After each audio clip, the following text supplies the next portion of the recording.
Saludo con muchísimo gusto a Denise Dresser. Bienvenida, Denise, ¿cómo estás? Hola, buenos días. Nos da mucho gusto verte caminando así, como caminas, con firmeza. Con un poco de cuidado, pero... Un poquito de cuidado después de la operación, pero bienvenida a la mesa. Gracias, y a tu actividad cotidiana, por supuesto. Lorenzo Meyer, bienvenido, ¿cómo estás? Buen día. Sergio Aguayo, vía telefónica. Sergio, ¿cómo te va? Buenos días. Buenos días, Carmen. Bueno, pues hay muchos temas, pero no se van a salvar, aunque quisieran evitarlo. Hablar del Bicentenario y de esto que, bueno, tiene muchos ángulos. Se acaban de realizar los festejos y la conmemoración con motivo del inicio de la independencia nacional en este Bicentenario.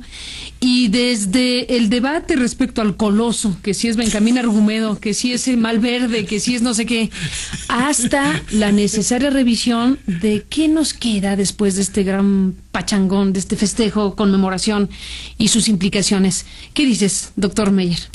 Pues no nos queda mucho, pero veamos lo del Coloso. Me pareció muy bueno el comentario que acaba de hacer Ricardo Rocha, diciendo que se trató de un nuevo Nini, porque ni se sabe quién es, ni se sabe para qué se puso. Y finalmente no hay forma de, al ver la fotografía de Benjamín Argumedo y la fotografía del Coloso, de encontrar una similitud de un 95% por lo menos. Ahora bien, ¿por qué Benjamín Argumedo? Aunque la SEP ya dijo que no tiene identidad. No tiene identidad. Pero al principio sí se generó esa confusión porque identidad. Había información de que primero era un héroe anónimo y luego que si era Benjamín Argumedo, en fin. No tiene identidad, pero ¿cómo se parece? Entre ¿quién era el personaje? Los miles de fotografías que pudieron haber usado, porque hay muchos. El archivo fotográfico de la Revolución Fantástico. Es enorme, fantástico. Entonces se pudieron haber tomado otros personajes, pero fíjate, eso es interesante. ¿Por qué él? ¿Por qué no uno de los... Si se le quería poner nombre y apellido, hay varios, y muy buenos, pero a lo mejor porque eran realmente revolucionarios. Y entonces, ¿cómo celebrar un acontecimiento que manda al diablo a las instituciones que con tanto trabajo había hecho don Porfirio? Bueno, entonces uno anónimo, se hubiera podido usar un verdadero anónimo. Pero ¿cómo se parece a Argumedo? Y Benjamín Argumedo es un personaje que sí se inicia con la revolución. Viene de la parte popular, de eso ni quien no hay dude. duda. El punto fue lo que vino después. Pero se parece bastante a Orozco o a Juan Andreu Almazán, estos personajes que se lanzan en un inicio a la lucha contra el régimen establecido, pero muy pronto, por razones complejísimas, caen en la decisión de apoyar el golpe de 1913 de Victoriano Huerta, y entonces se convierten en parte de la contrarrevolución. El mensaje final, digamos, secreto, es celebrar a un contrarrevolucionario. Se podía haber celebrado a los cristeros, ya de plano, que eso sí hubieran sido muy bien con el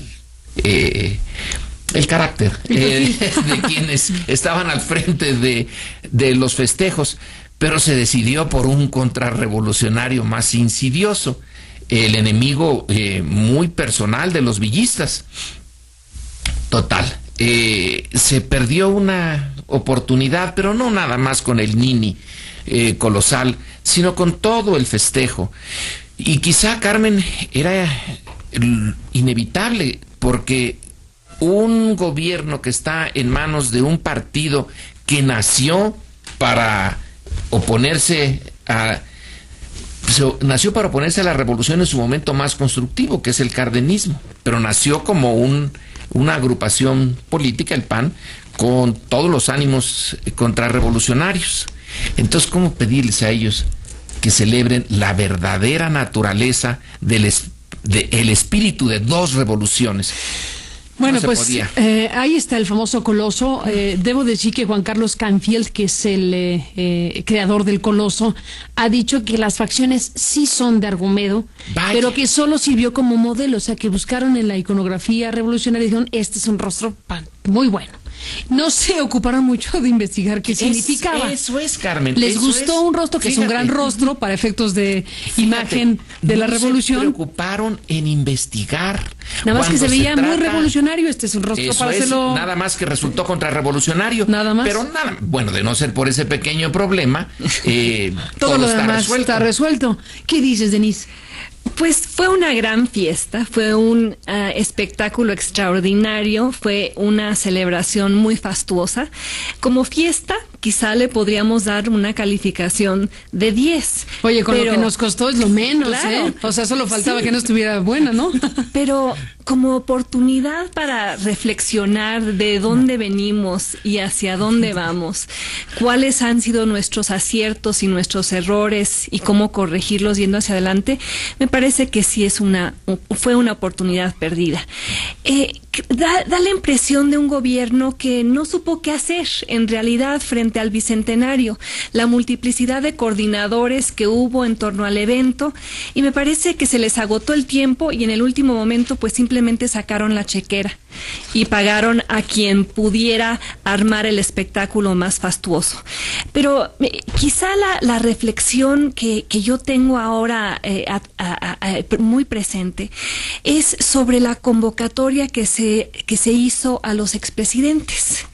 La invitación que le hizo Felipe Calderón a Vicente Fox y sobre todo a Carlos Salinas de Gortari, porque me parece que fue una invitación equívoca.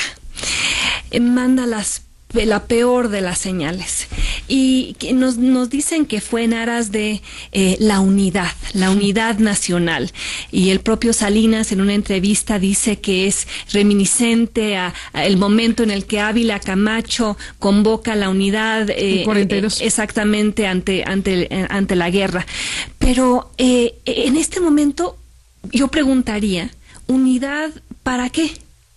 ¿Con qué objetivo? ¿Unidad para combatir al crimen organizado? Pues o como si los expresidentes representaran la posibilidad de hablar de unidad nacional. No, pero no solo eso, o sea, porque me parece que el subtexto, lo que subyace a la invitación es frente unido contra el crimen organizado y contra la delincuencia. Pues entonces me parece un despropósito invitar a un presidente cuyo sexenio es emblemático de el crecimiento del crimen organizado, la infiltración del Estado por parte del crimen organizado, la consolidación de muchos de los cárteles mexicanos. Es la antítesis de una unidad fincada en la modernización, la transparencia, una unidad real, una convocatoria que podría unir al país, pero con los términos del juego de otra manera, escritos de otra manera.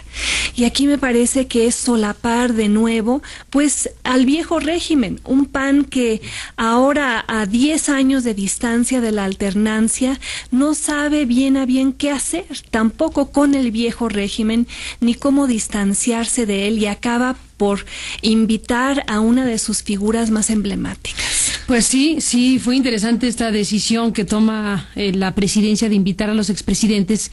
¿Qué tal que hubieran ido todos, eh? ¿Qué tal que se hubiera encontrado Ernesto Zedillo con Carlos Salinas después del pleito monumental que han tenido en los últimos años? ¿Qué tal que hubiera aparecido Luis Echeverría una vez que en estos días su propio abogado ha exhibido información muy importante sobre su enorme fortuna y todo lo que eso implica? ¿Qué tal si hubiera aparecido por ahí Miguel de la Madrid enfrentándose o viendo de cerca a Carlos Salinas de Gortari después de las declaraciones de la Madrid sobre la corrupción de los Salinas de Gortari?